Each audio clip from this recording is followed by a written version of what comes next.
हरे कृष्णा, हर हर महादेव। तो आज का ये स्पेशल वीडियो आ रहा है आप सबके लिए on the glories of lord Shiva, क्योंकि आ रहा है एक बहुत ही विशेष फेस्टिवल और इस विशेष फेस्टिवल का नाम है महाशिवरात्रि।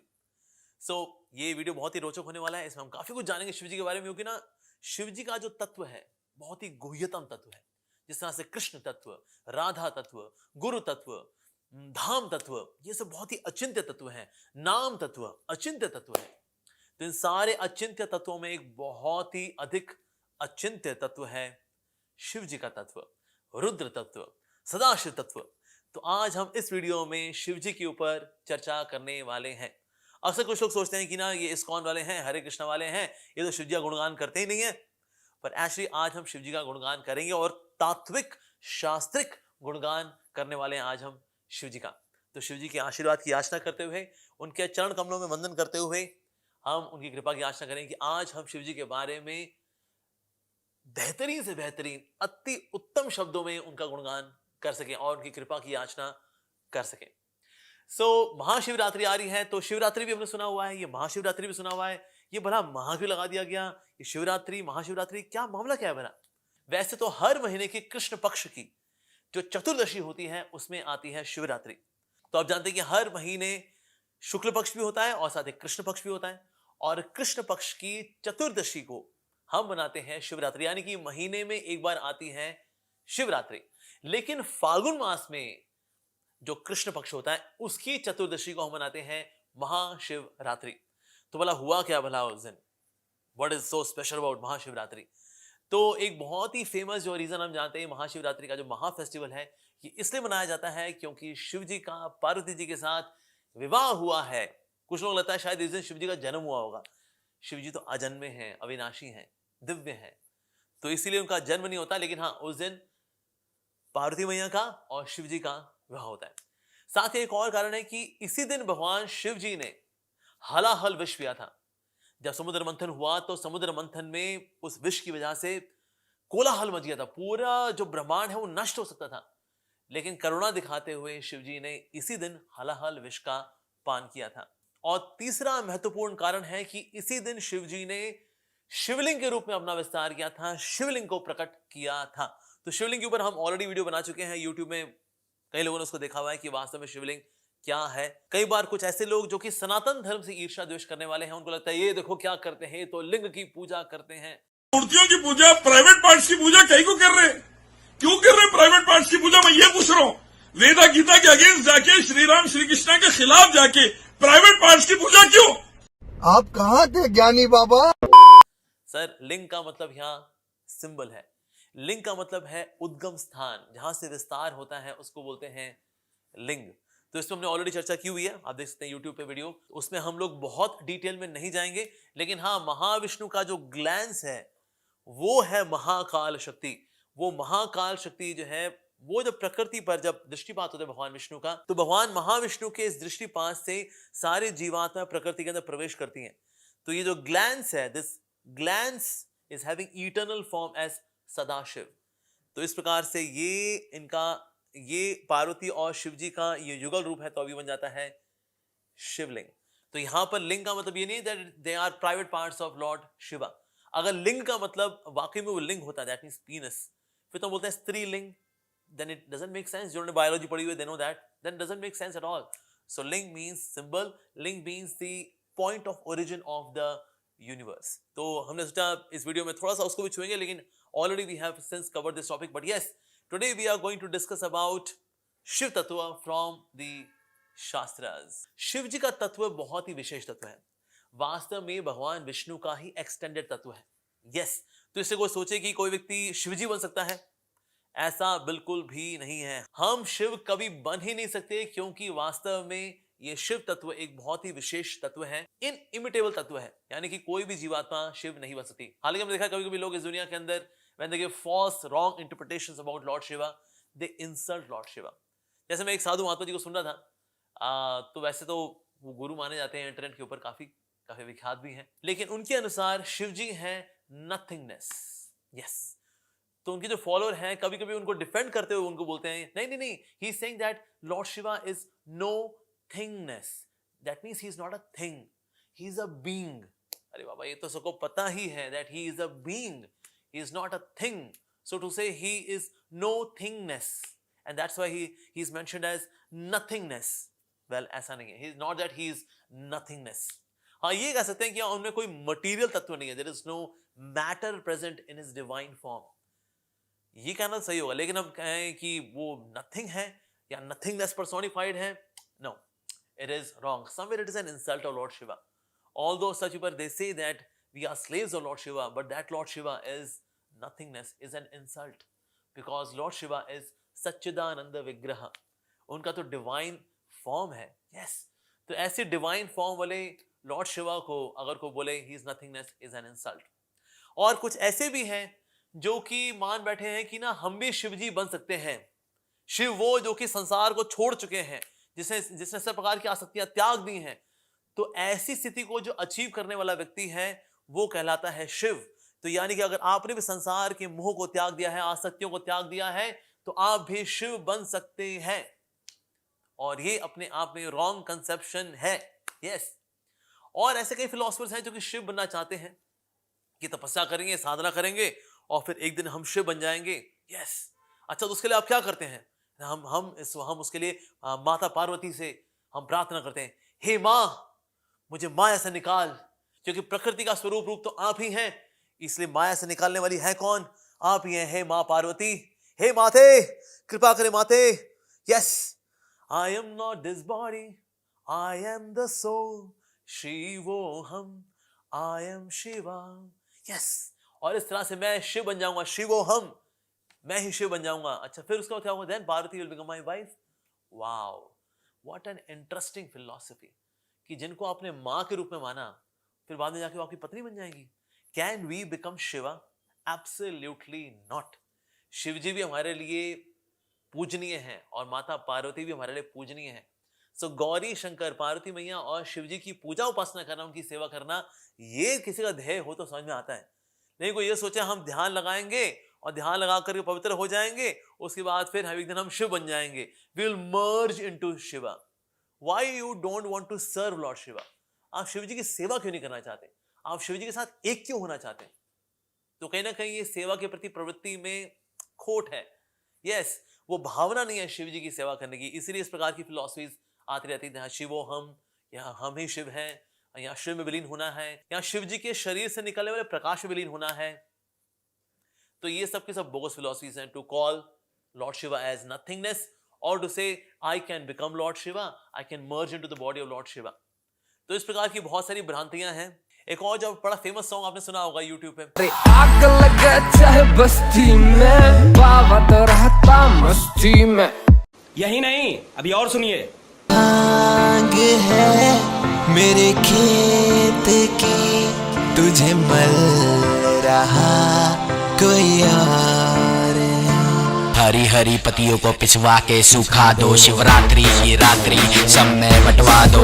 शिव का जप करने से जब तू उनकी शरण में आएगा, नाम लेके फूकेगा सब दुख दर्द भूल जाएगा. पीकर शराब किस लिए खोता है आबरू, मालिक से लौ लगा ले भांग के नशे में तू. ये सब क्या देखना पड़ रहा है? अच्छा है मैं अंधा हूँ. अरे आग लगे जो बस्ती में, बाबा तो रहता मस्ती में. Rap song.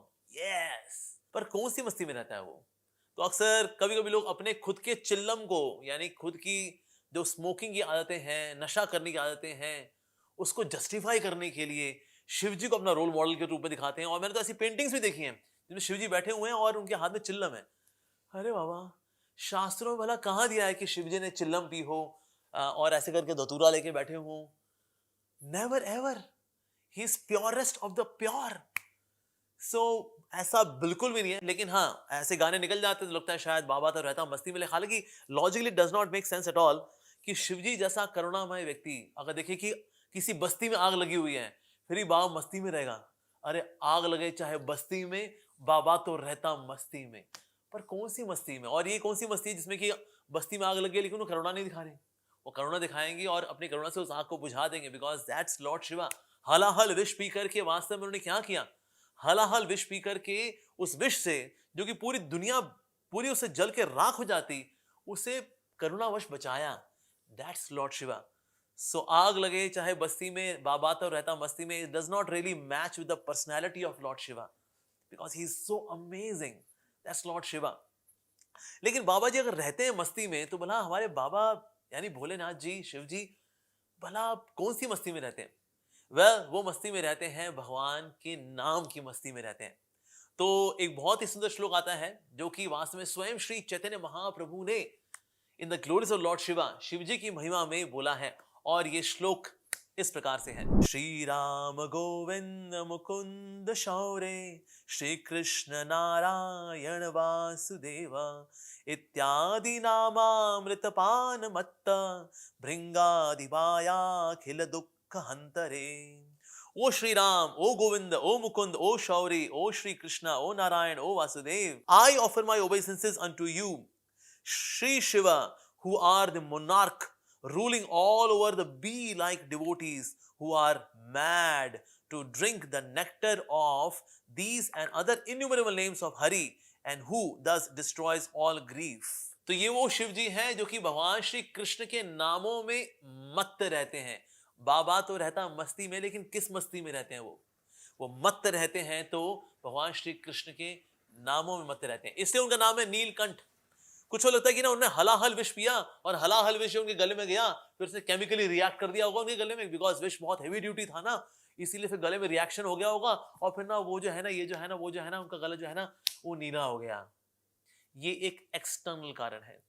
इंटरनल कारण जो है वो आता है शिवाष्टकम में, जो कि स्वयं भगवान श्री कृष्ण ने in the form of Shri Chaitanya Mahaprabhu, Shri Krishna Chaitanya Radha Krishna नाही अन्य, वो श्री चैतन्य महाप्रभु बता रहे हैं कि वास्तव में मत्त हैं भगवान श्री कृष्ण के नाम में, और उनके गले में है हमेशा उज्जवल नीलमणि भगवान श्री कृष्ण, उनके नाम के रूप में. नाम और नामी में कोई अंतर नहीं है. तो भगवान श्री कृष्ण अपने नाम के रूप में हमेशा भगवान शिव जी के गले में विराजमान रहते हैं. इसीलिए उन उज्जवल नीलमणि भगवान श्री कृष्ण के प्रभाव में आकर के उनका गला जो है वो है Neelkanth. Krishna is present in his कंठ ऑलवेज. यस. तो वीडियो के आखिर में आपको दिखाएंगे कि शिव जी किस प्रकार से पार्वती का जवाब दे रहे हैं कि अगर संसार के दुख, अगर उनसे बचना हो तो भगवान श्री कृष्ण का नाम ही सब कुछ है. वो रेकमेंड भी करते हैं और खुद भी भगवान श्री कृष्ण का नाम लेते हैं. तो इसलिए वो नीलकंठ कहलाते हैं, क्योंकि उज्जवल नीलमणि भगवान श्री कृष्ण को अपने कंठ में उनके नाम के रूप में धारण करते हैं. शिव जी ने यहां तक कि पाणिनि, जो कि एक संस्कृत ग्रामर की मास्टरपीस बुक है, एक ग्रंथ है, इसका उद्भव स्थान भला कहां से है? इसका उद्भव स्थान, the place of origin is lord Shiva. Yes. Shiva ji के बारे में जब वैष्णव गुणगान करते हैं तो कभी कभी जो शिव जी के भक्त हैं उनको लगता है ये दक्ष हैं सबके सब, ये शिव का अपमान करते हैं सबके सब. पर वहां से हम बोला शिव जी का अपमान क्यों करेंगे? हमारे तो पूजनीय है, वंदनीय है हमारे तो शिव जी. बल्कि 4 वैष्णव संप्रदायों में से एक वैष्णव संप्रदाय तो शिव जी का है. आप सब जानती हैं, एक वैष्णव संप्रदाय जो है लक्ष्मी मैया का है, एक चतुष कुमार का है, एक ब्रह्मा जी का है जिनमें हम लोग आते हैं, और एक शिव जी का भी है. और ये जो शिव जी का वैष्णव संप्रदाय है, जिसमें विष्णु स्वामी नाम के महान आचार्य आए, उन्होंने शुद्ध भक्ति का प्रचार किया. शिव जी भगवान श्री कृष्ण से इतना प्रेम करते हैं कि भगवान श्री कृष्ण के जितने भी धाम हैं, जैसे कि गोवर्धन है तो गोवर्धन में वो चकलेश्वर महादेव के रूप में रक्षा करते हैं, मथुरा की वो भूतेश्वर महादेव के रूप में रक्षा करते हैं, वृंदावन धाम की वो गोपेश्वर महादेव के रूप में रक्षा करते हैं, और भुवनेश्वर की लिंगराज महादेव के रूप में रक्षा करते हैं, और जगन्नाथपुरी की रक्षा वो करते हैं नीलकंठेश्वर महादेव के रूप में. तो शिव जी हमेशा रक्षा कर रहे हैं, वो धाम रक्षक है वास्तव में, यानी कोई भी अनक्वालिफाइड व्यक्ति धाम में प्रवेश नहीं कर सकता. यस. तो ये शिव जी की बहुत ही महत्वपूर्ण सेवा है. तो अगर किसी को गोलोक वृंदावन भी जाना है, भगवान के धाम जाना है, हरि के धाम जाना है, तो शिव जी के आशीर्वाद के बिना व्यक्ति धाम नहीं जा सकता है. और इन सारे रूपों में जो बहुत ही स्वीट रूप है वो है गोपेश्वर महादेव के रूप में. यस. ये वही शिव जी हैं जो कि चाहते हैं कि भगवान श्री कृष्ण की जो रासलीला है, जिसमें पूरे ब्रह्मांड से परमहंस शिरोमणि वैष्णव भक्त गोपियों के रूप में उपस्थित होते हैं भगवान श्री कृष्ण के साथ रास में नृत्य करने के लिए. तो जब सारे बाकी परमहंस, महाभागवत, परम भक्त शिरोमणि जब सारे इकट्ठा हुए हैं, तो इन सभी ऐसे महान वैष्णवों में जो शिरोमणि हैं शिव जी, भला वो रासलीला में भाग लेने से भला पीछे कैसे रह सकते हैं? तो इसीलिए शिव जी भी भाग लेने के लिए आते हैं गोपेश्वर महादेव के रूप में. यस. पूर्णमासी जी से वो प्रार्थना करते हैं और फिर पूर्णमासी जी की कृपा से शिव जी गोपी का रूप धरते हैं और भगवान श्री कृष्ण के साथ वह नृत्य भी करते हैं रासलीला के अंदर. तो गोपियां थी, उनको डाउट हो गया, इतनी लंबी चौड़ी गोपी भला कहां से आ गई, उनको ऐसा डाउट हुआ। तो सबके सब इकट्ठे हो गई, अरे ये कौन है भला, ये कहां से आ गई। तो कृष्ण कहा, अरे अरे शांत हो जाइए, शांत हो जाइए, ये और कोई नहीं है, ये महादेव है। यस, ये गोपेश्वर महादेव हैं। गोपेश्वर का मतलब है गोपियां जिनकी ईश्वर, यानी गोपियों के की जो वंदन करते हैं, उनको निहारते हैं कि क्या भक्ति है इनके कृष्ण के प्रति, उस भक्ति को निहारने वाले हैं गोपेश्वर महादेव। और शिव जी का जो आदि रूप है वो है गोपेश्वर महादेव के रूप में। गोपेश्वर महादेव के रूप में रह करके फिर ये अपने आप को एक्सपैंड करते हैं, तो सदाशिव के रूप में भी करते हैं, रुद्र के रूप में भी करते हैं, शंकर के रूप में, शिव जी के रूप में, इन सारे रूपों में विस्तार करते हैं। But what is the original form of lord Shiva? The original form of lord Shiva is in the form of Gopeshwar Mahadev. हालांकि लीला में ऐसा होता है कि शिव जी जो है ये रूप लेते हैं, पर ओरिजिनली भी भगवान का ऐसा रूप है, because everything originally coming from Haridham. अब चलिए धाम की बात चलिए, तो आप धाम के संदर्भ में एक बहुत ही सुंदर श्लोक आता है जो कि ब्रह्म संहिता में आता है, जहां स्वयं ब्रह्मा जी बता रहे हैं धाम के बारे में कि शिव जी का भला धाम कैसा है और कहां है। तो ये ब्रह्म संहिता के 5th चैप्टर के 43rd वर्ष में आता है।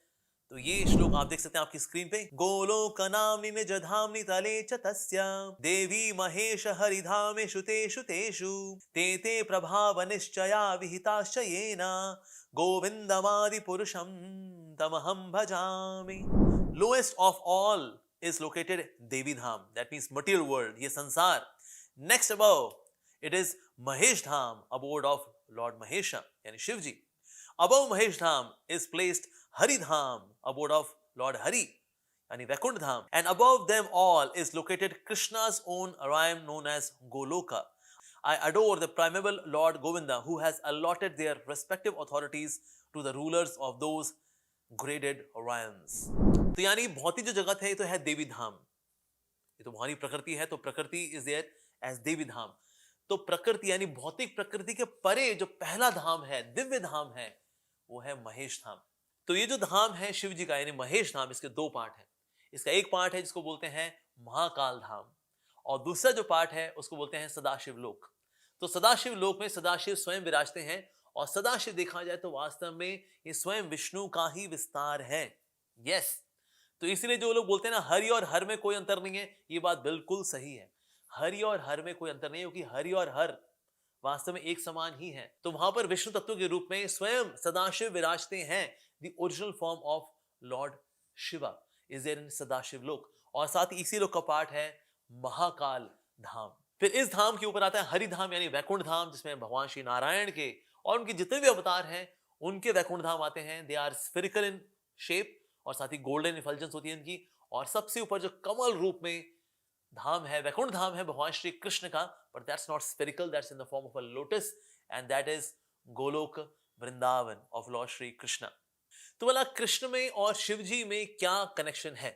तो आज अभी हमने चर्चा की कि वास्तव में शिव जी जो हैं सदाशिव के रूप में भगवान का ही डायरेक्ट विस्तार है। तो इन दोनों भला संबंध क्या है? शिव जी में और कृष्ण में भला क्या संबंध है? तो इस पर चर्चा करने का हम प्रयास करेंगे। अब 2 प्रकार की फिलॉसफीज हैं, एक है अद्वैत यानी एवरीथिंग इज वन, और दूसरी है द्वैत यानी सब कुछ अलग अलग है।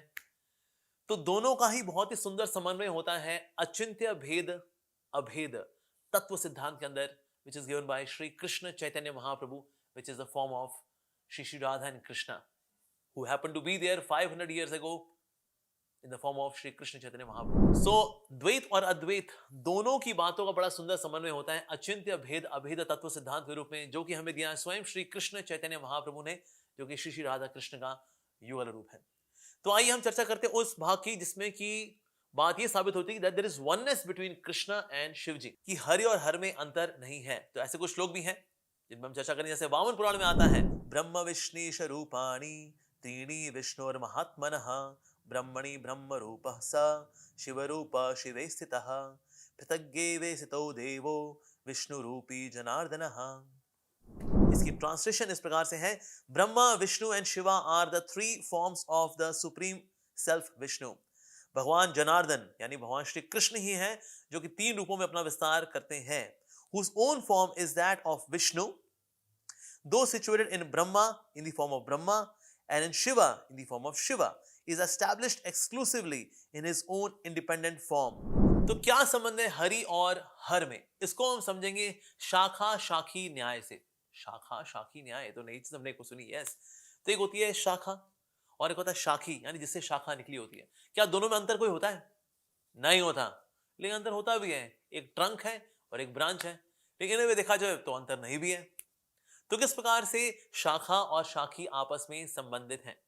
तो पहले हम देखेंगे ना, ये एक कॉस्मिक फंक्शन है, यानी जो प्रकृति है, ये माया जो है, भला इसको नियंत्रित कौन करता है? और इस संबंध में है ब्रह्म संहिता का एक बहुत ही सुंदर श्लोक, जो कि आप स्क्रीन पे देख सकते हैं। सृष्टि स्थिति प्रलय साधन शक्ति रेखा छाए वयस्य भुवनानि विभृत्य दुर्गा इच्छानुरूपमपि यस्य चचेष्टते सा गोविंदमादि पुरुषं तमहं भजामि।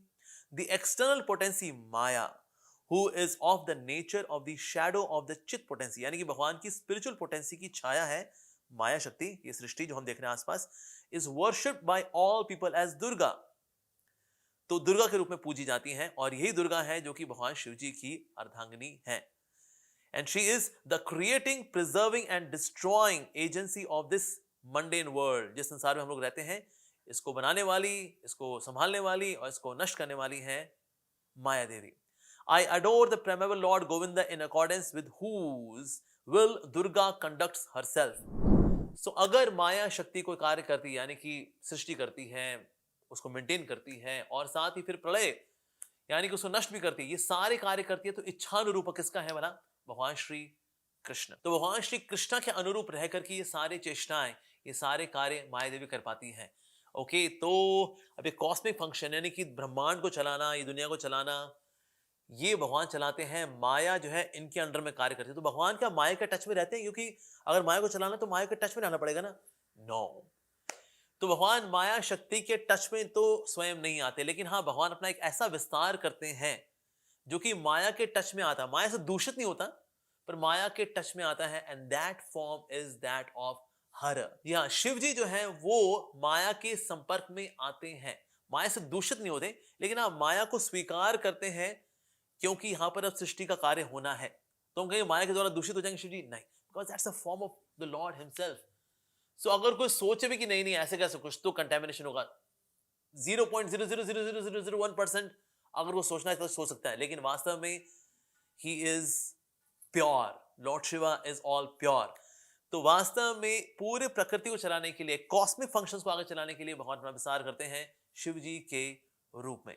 तो इसी संदर्भ में हम अगला श्लोक, तो अगला श्लोक इस प्रकार से है। क्षीरम यथा दधि विकार विशेष योगात् संजायते न हि ततः पृथक् अस्ति हेतो यशंभुतामपि तथा समुपैति कार्यात् गोविंदमादि पुरुषं तमहं भजामि। इसकी ट्रांसलेशन इस प्रकार से है। Just as milk is transformed into curd by the action of acids, but yet the effect curd is neither same as nor different from its cause with milk, so I adore the primeval Lord Govinda, of whom the state of Shambhu is a transformation for the performance of the work of destruction। तो यहाँ पर एक बहुत ही सुंदर analogy के माध्यम से बताया जा रहा है कि जिस प्रकार से दूध से आता है दही, जैसे हम देखा दूध लेते हैं, दूध में हल्का सा खट्टा मिलाते हैं तो क्या होता है, फिर वो दही के रूप में परिवर्तित हो जाता है। तो दूध ही है जो कि दही बनता है। तो दोनों ही डेयरी प्रोडक्ट्स हैं। तो कोई बोले हरी और हर में कोई अंतर नहीं है, बिल्कुल सही बात है, दोनों ही दिव्य हैं। जैसे दूध और दही दोनों में बहुत समानताएं होती हैं, दोनों सफेद भी होते हैं, दोनों लिक्विड भी होते हैं, स्वास्थ्य के लिए दोनों ही बहुत अच्छे होते हैं। यस, तो इसीलिए देखा जाए तो दूध और दही में कोई अंतर नहीं है, लेकिन दूध और दही में अंतर है भी। तो उसी प्रकार से भगवान विष्णु, भगवान नारायण या भगवान श्री हरि, भगवान श्री कृष्ण हैं जो कि माया के डायरेक्टली संपर्क में नहीं आते हैं, लेकिन भगवान का एक ऐसा विस्तार है जो कि माया के संपर्क में आता है। जिस प्रकार से दूध जो है वो खट्टे के संपर्क में आता है, तो इस प्रकार से ये जो विकार हुआ भी है ये भगवान की इच्छा से हुआ है, और ये जो विकार है ये दिव्य विकार है। ऐसा नहीं है संसारी विकार है कि संसार और प्रकृति के संपर्क में आकर के फिर शिव जी जो है वो दूषित हो जाते हैं, नहीं, ऐसा बिल्कुल भी नहीं है। तो इस प्रकार से महाविष्णु से भगवान अपना विस्तार करते हैं शिव जी के रूप में। और इसी का फिर जो अगला श्लोक है जिसमें भगवान बता रहे हैं कि भगवान के और जितने भी अवतार हैं वो बिल्कुल वैसे ही मानो एक कैंडल से दूसरी कैंडल जलाई गई हो, उससे फिर तीसरी कैंडल जलाई गई हो, अब ये सारी कैंडल ही हैं, इनमें कोई अंतर नहीं है। अब ये ब्रह्मा विष्णु महेश, इन तीनों को तीन अलग अलग एग्जाम्पल से समझाया गया। जैसे कि जो सूर्य से मिलने वाली जो मणि होती है, अगर उसको रखा जाए सूर्य के सामने तो फिर ना उसमें से बिल्कुल वैसी रोशनी निकलती है जैसे सूरज की रोशनी है, लेकिन उसमें पोटेंसी कम होती है। राइट। लेकिन आ कहां से रही है? सूरज से आ रही सी रोशनी। उसी प्रकार से ब्रह्मा जी के अंदर भी जो शक्ति है वो भगवान विष्णु से आ रही है, नारायण से आ रही है, भगवान श्री हरि से आ रही है। तो ये एनोलॉजी है ब्रह्मा जी को लेकर के। दूसरी एनोलॉजी है वो शिव जी को लेकर के है। शिव जी का जो एग्जाम्पल है वो है दूध और दही का एग्जाम्पल। सो दूध से ही आता है दही, तो इसीलिए यहां देखा जाए तो वास्तव में तत्व में ब्रह्मा जी से ज्यादा निकट है हरि के हर यानी कि शिव जी। तो इसलिए दूध और दही का एग्जाम्पल आता है। और जो तीसरा एग्जाम्पल है जहां भगवान विष्णु अपना एग्जाम्पल दे रहे हैं कि किस प्रकार से भगवान से सारे विष्णु अवतार इत्यादि आते हैं, वहां पर आता है एग्जाम्पल कैंडल का। किस प्रकार से एक कैंडल से दूसरी कैंडल से तीसरी कैंडल जलाई जाती है, तो पोटेंसी में देखा जाए तो दे आर ऑल सेम, लेकिन ओरिजिनल कैंडल होती है। So original candle is Krishna, और बाकी जो कैंडल्स हैं उनके बाद आई हैं, फर्दर आई हैं। तो इस प्रकार से ब्रह्मा विष्णु महेश को 3 डिफरेंट एनोलॉजीज के माध्यम से बताया जा रहा है, showing that what is going to be their potency, what is going to be their nature.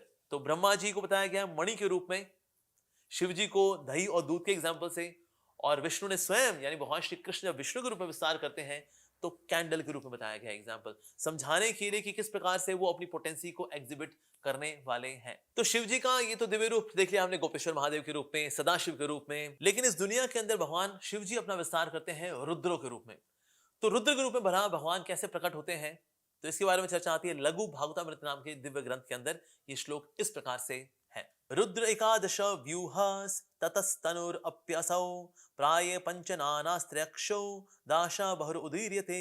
Shiva who appears in 11 forms and 8 forms, generally he has 10 arms and 5 heads with 3 eyes on each head। तो इस प्रकार से रुद्र के रूप में भगवान प्रकट होते हैं, शिव जी प्रकट होते हैं। तो उनके 5 सर होते हैं, 3 आंखें होती हैं और 10 भुजाएं होती हैं। तो भला उनके नाम क्या क्या हैं? तो उनके नाम इस प्रकार से हैं, ईशान, तत्पुरुष, अघोर, वामदेव एंड सत्यजट। और जो 11 रुद्र हैं उनके नाम इस प्रकार से हैं, अजय कपट, अहिभ्रद्न, विरूपक्ष, रैवत, हर, बहुरूप, देवश्रेष्ठ, त्रयंबक, सावित्र, जयंत, पिनाकी, अपराजित।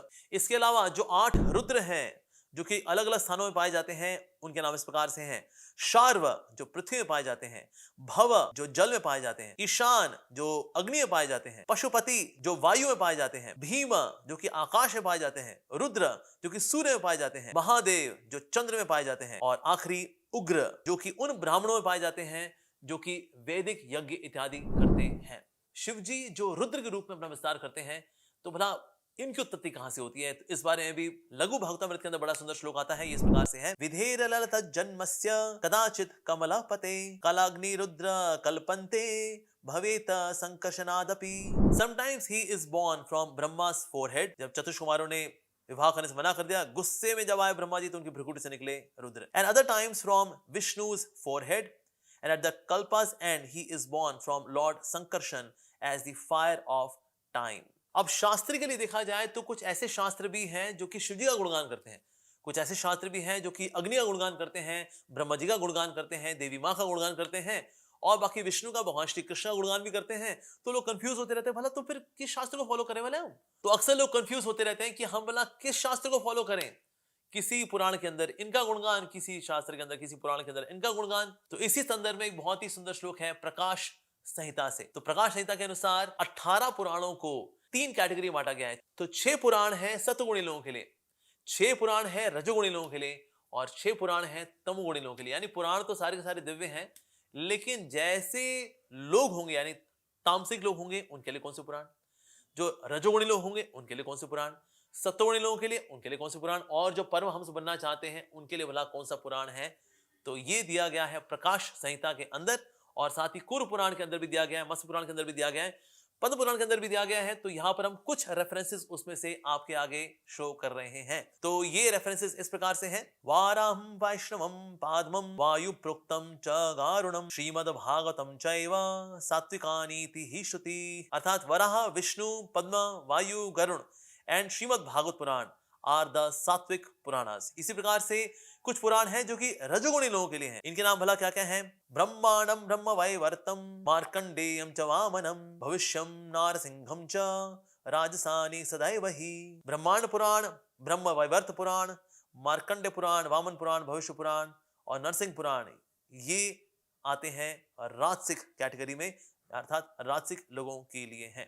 अच्छा, तो बोला तामसिक लोगों के लिए कौन कौन से पुराण बताए गए हैं? प्रकाश संहिता के अनुसार मात्स्यम, कौर्म्यम तथा लैंग्यम, शैवम, स्कंदम तथैव च, पाशुपात संजिकम चेति तामसानि विदु विदु। मत्स्य पुराण, कूर्म पुराण, लिंग पुराण, शिव पुराण, स्कंद पुराण और बाकी जो पाशुपत शास्त्र हैं, ये सब तामसिक लोगों के लिए रेकमेंड किए गए हैं। इसी प्रकार से कूर्म पुराण के अंदर भी कैंटो 2 चैप्टर 43 वर्स नंबर 49, सात्विकेषु पुराणेषु महात्म्यम अधिकम हरे, राजसेषु च महात्म्यम अधिकम ब्रह्मणो विदु, तद्वगेश्च महात्म्यम तामसेषु शिवस्य च, संकीर्णेषु सरस्वत्या पितृनाम च निगीदते। सत्वगुण प्रधान पुराणों में भगवान विष्णु के महात्म्य की तथा रजोगुण प्रधान पुराणों में ब्रह्मा की प्रधानता जानी जाती है। सत्वगुण प्रधान पुराणों में भगवान विष्णु के महात्म्य की तथा रजोगुण प्रधान पुराणों में ब्रह्मा की प्रधानता जाननी चाहिए। उसी प्रकार तमोगुण प्रधान पुराणों में अग्नि और शिव जी के महात्म्य का विशेष रूप से वर्णन किया गया है। अगेन जो बात यहाँ समझने की, हालांकि शिव पुराण उन लोगों के लिए आता है जो कि तमोगुण में, पर इसका मतलब ये नहीं कि शिव जी तमोगुण के अंदर है या ये पुराण तमोगुण के अंदर है, नहीं, ऐसा नहीं है। और विशेष रूप से जितने भी ऐसे पुराण होते हैं जिसमें शिव जी की महिमा है, शिव जी इज द अल्टीमेट। सो वल्लभाचार्य जी के अनुसार 14 मनवंतरों के अंदर एक मनवंतर आता है, उसको बोलते हैं तामस मनवंतर। सो इस तामस मनवंतर के अंदर भगवान विष्णु की इच्छा से ही शिव जी ये मुख्य रोल लेते हैं and then he is ruling the entire universe. तो इसलिए उस एक मनवंतर के अंदर शिव जी रूल करते हैं। पर निश्चित रूप से शिव जी हमारे लिए आराध्य है, हमारे लिए तो भगवान का स्वयं अवतार है। इनफैक्ट हम उनको देवी देवताओं की कैटेगरी में भी नहीं रख सकते, क्योंकि देवी देवता जो होते हैं वो पोस्ट होती है। जैसे सूर्य देव जो है वो एक पोस्ट है, उसमें जो व्यक्ति बैठा है उनका नाम है विवस्वान, लेकिन शिव जी जो है वास्तव में कोई पोस्ट नहीं है। तो शिव जी जो है एक अलग तत्व है, और वह जिस प्रकार से विष्णु पूजनीय है उसी प्रकार से शिव जी भी हमारे लिए पूजनीय है। तो एक बहुत ही सुंदर श्लोक है शिव जी की महिमा में श्रीमद् भागवतम में कैंटो 12 चैप्टर 13 वर्स नंबर 16 के अंदर, और ये श्लोक इस प्रकार से है। निम्न गानाम यथा गंगा, देवानाम अच्युतो यथा, वैष्णवनाम यथा शंभु, पुराणानाम इदम यथा।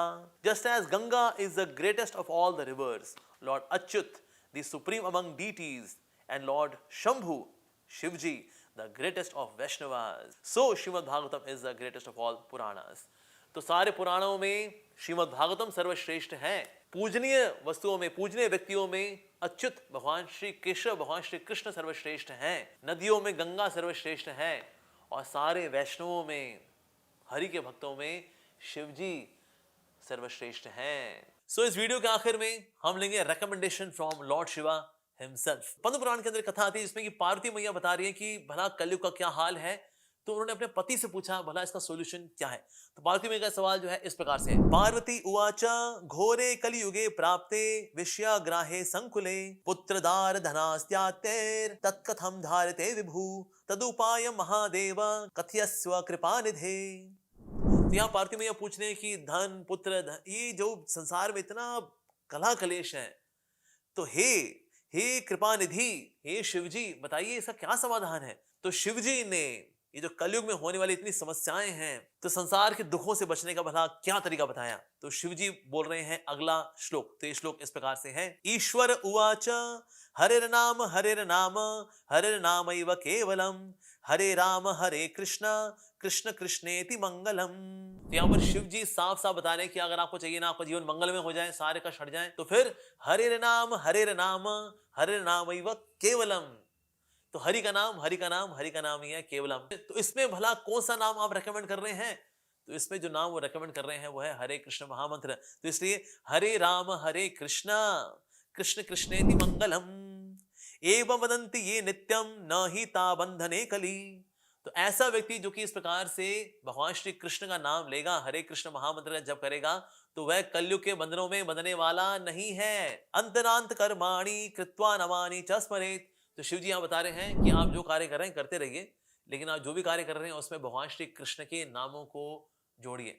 तो जो भगवान शिव जब शिव जी के रूप में है तो भी रेकमेंड कर रहे हैं कि हमें हरे कृष्ण महामंत्र जप करना चाहिए, और वो जब शंकराचार्य जी के रूप में आते हैं तो भी क्या रेकमेंड कर रहे हैं, तो भी वो भगवान श्री गोविंद का नाम ही रेकमेंड कर रहे हैं। तो बहुत ही फेमस श्लोक है जो कि आप स्क्रीन पे देख सकते हैं। भज गोविंदम गोविंदम भज मूढ़मते संप्राप्ते सन्निहिते मरणे न ही रक्षति डिक्कणे। हे मूढ़मते, निरंतर गोविंद को ही भज, क्योंकि मृत्यु के समीप आने पर डुक्रिन करने, ये रटन करना, अर्थात ग्रामर को रटने से तो जन्म मृत्यु के चक्कर से नहीं मिल पाएगा। इसलिए गोविंद का नाम भज ले, गोविंद का नाम भज ले, गोविंद का नाम भज ले। तो शिव जी चाहे स्वयं अपने रूप में हो या अपने विस्तार शंकराचार्य जी के रूप में हो, आदि शंकराचार्य के रूप में, वो ये रेकमेंड कर रहे हैं कि हमें अगर इस कलयुग में जन्म मृत्यु के चक्र से निकलना है, कष्टों के इस संसार से निकलना है, तो हमें भगवान श्री कृष्ण का नाम लेना चाहिए। तो जो कोई भी शिव जी के वाकई में अनुयायी है, जो शिव जी को वाकई में हृदय से बहुत प्रेम करते हैं, तो शिव जी का ये कहना माने और भगवान श्री कृष्ण का नाम ले। जिस प्रकार से उन्होंने अपने कंठ को सुसज्जित किया है भगवान श्री कृष्ण के नाम से, उसी प्रकार से आप भी अपने कंठ को, अपने हृदय को सुसज्जित करें भगवान श्री कृष्ण के नाम से। हरे कृष्णा।